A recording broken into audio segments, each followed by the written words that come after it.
Members of Parliament, ladies and gentlemen, good evening. Welcome back to the continuation of this public meeting of Parliament discussing the draft amended budget 2024, where in the last round of, or we are at the last ministry answering in the first round, and that ministry is the Ministry of Vromi. So with that, I welcome the Minister of Vromi, Mr. Gumbs, and his support staff to respond to the questions by members of Parliament regarding the Ministry of Vromi. Minister Patrice Gumbs, you have the floor. Good evening. Thank you, Madam Chair. Those listening in the Tribune, members of Parliament, those online, those of us. Let me just begin this evening again by expressing my condolences to the York family, many of whom many of us in here know from government or from our personal interactions. On behalf of the ministry, again to the family and also the members of Parliament who are members of the York family, my deepest, sincerest condolences. And to the civil servants of the Ministry of Vromi, during this time, I again extend my condolences and courage to you as we continue to navigate this together as a Vromi family. Madam Chair, through you, I'd like to dive right into the questions, starting first with the question from the Member of Parliament, Archwell M.R. Arian. The 1.2 million, there was an intent in the past, and the current government issued the land based on that intent to generate this 1.2 million.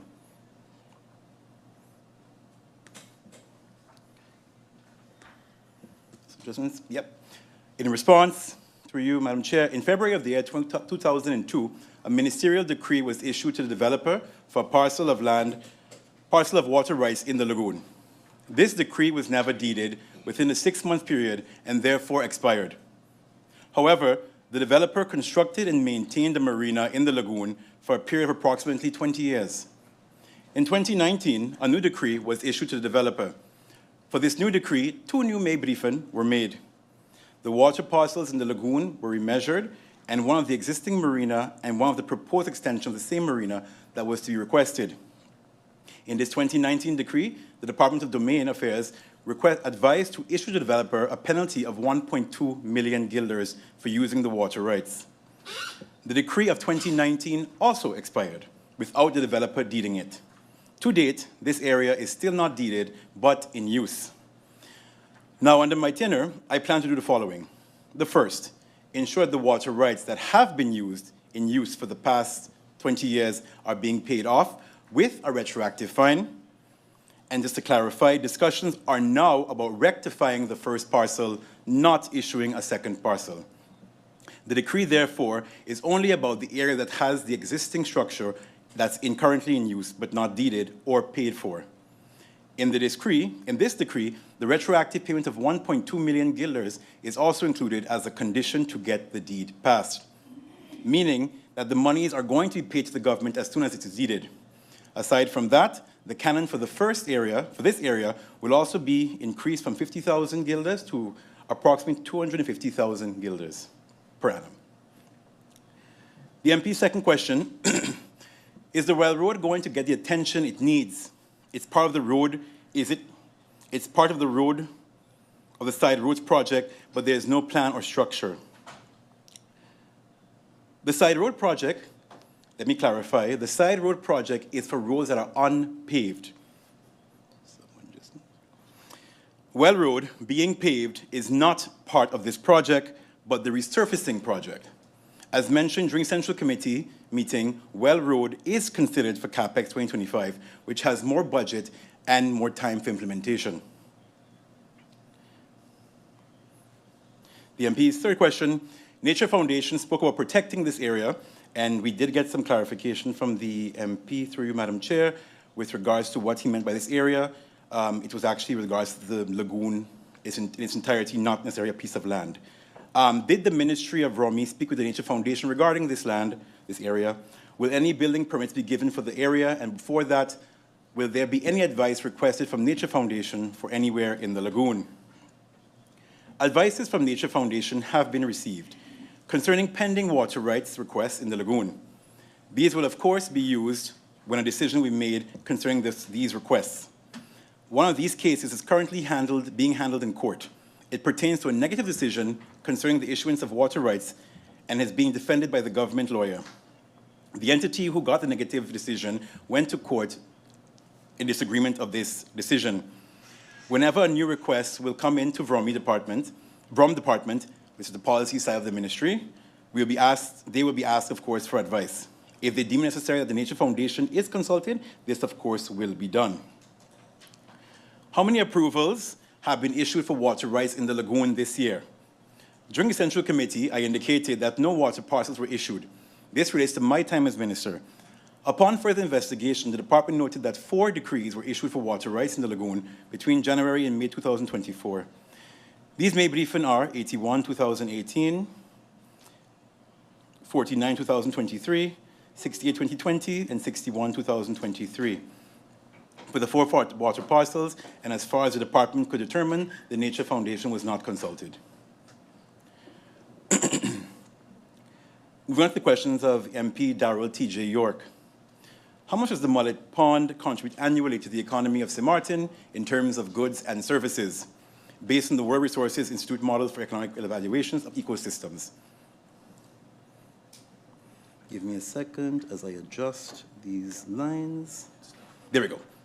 In 2012, the Nature Foundation conducted a baseline survey on the ecology and economy of Mullet Pond. Report, of course, can be requested from the Nature Foundation. Based on the United Nations Environmental Program, UNEP, World Conservation Monitoring Center 2006 document, in frontlines, shoreline protection, and other ecosystems services from mangroves, the value of the 880 square meters of mangrove habitat, which represents the Mullet Pond ecosystem, is equal to $792,000 per year towards the economy of St. Martin in its intact form. This does not, of course, include or take into consideration the high biological value that the area represents as well.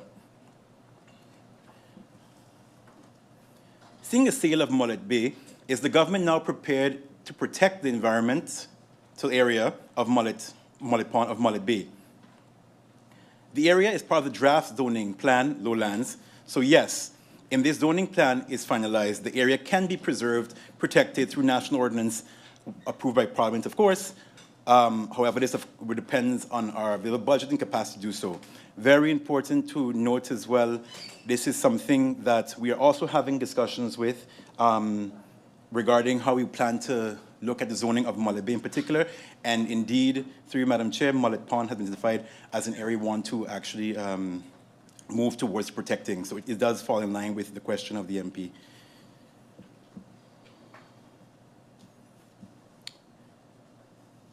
The MP references newspaper article, Mullet Bay received the green light for the sale. What is now the plan to acquire it, seeing it a matching rights clause was placed in the ENYA addendum. MP does not think the island is in a financial state to be a real player in a bid to match anything. Very short, the government is indeed looking for financing options, which most naturally won't be shared at this very early stage of deliberation. How many civil servants are in Anlopskal and for how long? Within the Ministry of Romy, there are 2 civil servants in Anlopskal, one from 2012 and 2017, and the other one from 2014. This, of course, would seem very long. One of the reasons why is that the one from 2014 has been out for some time. That's being dealt with. In 2017, that is being addressed now in a current advice to retroactively address that situation.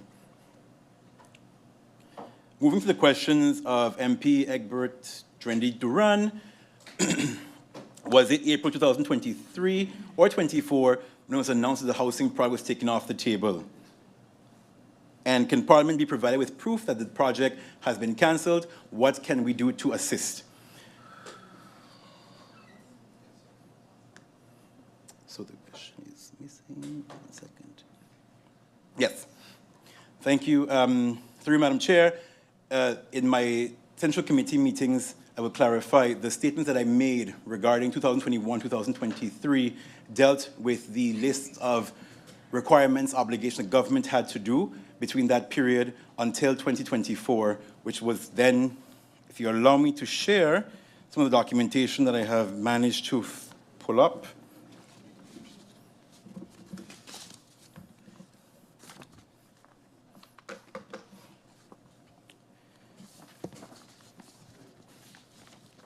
And we start.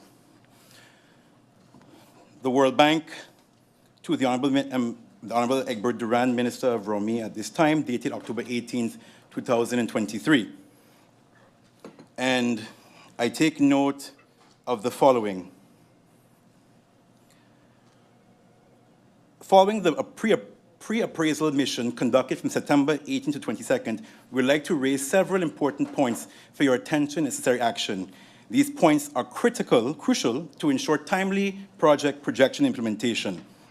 As I've stated, both in the media and I think during all three of our gatherings of Central Committee, these areas were the following: transferring the land parcel 095-2011 to the St. Martin Housing Development Foundation.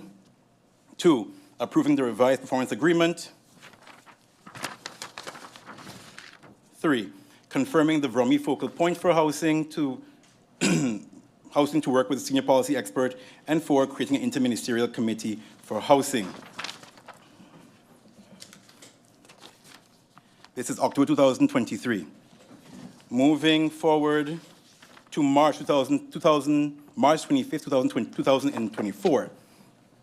A letter to the Office of the Prime Minister from the NRPB, CCing the Secretary of the Council of Ministers, so all ministers who would have gotten this, as well as Steering Committee Rep for St. Martin, Ronald Hallman. Now, important to note is that in October of the previous year, the conditions were already laid out that these had to happen. There were crucial missing points for this project to happen. Fast forward to March, the tone of the letter has changed, and I read, the Steering Committee will focus on whether all projects can be completed by June 30, 2028. Based on the latest available information, the expectation is the World Bank will not support an extension of the trust fund and will question whether the housing project and the wastewater project can realistically be completed before the trust fund's closing. I go on to another paragraph, Madam Chair, through you. The NRPB recommends that the St. Martin, through its Steering Committee representative, initiate bilateral discussions with the Netherlands on an alternative mechanism for the completion of the housing and wastewater project. I repeat, an alternative mechanism. And other projects that may not realistically be completed before the current trust fund closing date. This is March 25th, 2024.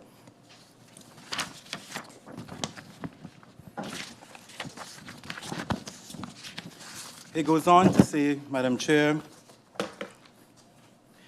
to the extent that there are significant concerns that the project cannot be completed within the trust fund timeframe, an extension is not possible. Bilateral discussions will have to be initiated to see how the project can be finalized after the trust fund closes. A possibility that can be explored through the Steering Committee representative is to reduce the scope of the project under the trust fund or to finance the construction component through CapEx loan of the Netherlands. A decision on this matter will require a separate decision of the Council of Ministers. We go on to now, this recommendation also came that this information be made clear in a Steering Committee meeting that was planned for April 8th. As we all know, we cannot necessarily mention or discuss what's discussed in COM, but I will indicate that on April 17th, so a week or so after the Steering Committee meeting, which was already indicated that it will be off, and I will say, through you, Madam Chair, I've already requested the World Bank through the NRPB to provide me with the final document that was submitted. But needless to say, the fact that all of these recommendations up until March 2024, 25th of March, Steering Committee meeting happened a week after that, and to date, none of the following requirements have actually been done. They was communicated via the Steering Committee. The project will be pulled. the letter of the Council of Ministers of the 17th to ask, and I can be very vague because it's a calm decision, to see what can be done as a pending request to prevent the loss of funding.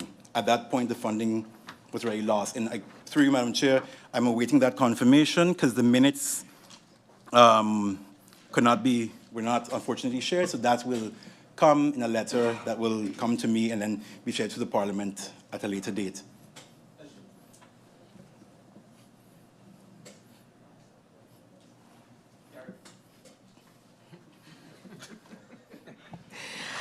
Minister Patrice